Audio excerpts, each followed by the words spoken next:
Cecilia, my girlfriend, she has a couple dogs at home, and she always told me like how loving dogs are, and like how much you can do with them and play with them, and how just lovable they are. And all of a sudden I started getting to know dogs more and more, and now I see what she sees in them. Actually, Cecilia found the Winnipeg Humane Society, and she comes here for about a month usually.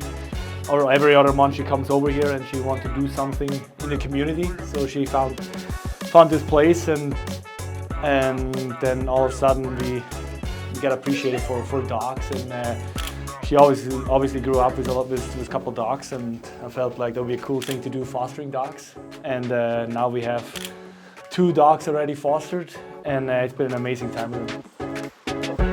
Yeah.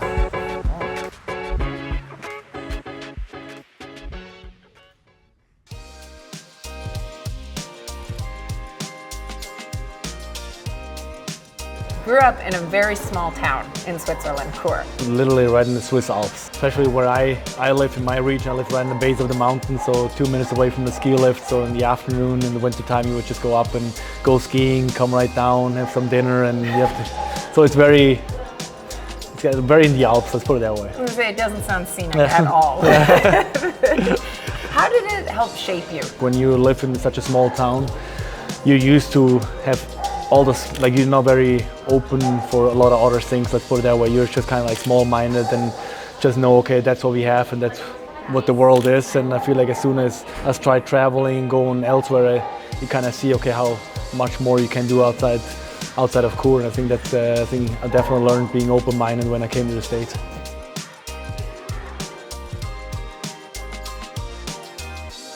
One of the things this year with this Winnipeg Jets team that we've seen is a number of players become involved with the Winnipeg Jets Hockey Academy. And when it first started, what I had heard was that you were one of the first players to step up and say, I want to be involved with this. You never know, maybe one of those guys you're gonna light up their lives and maybe standing here one day.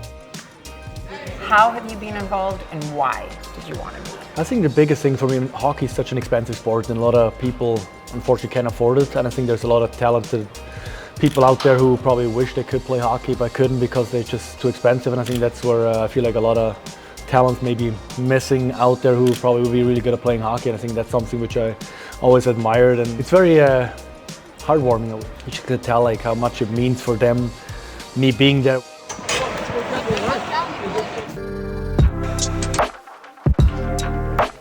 All different sorts of interests for you, obviously. Something that we have seen grow recently, paddle.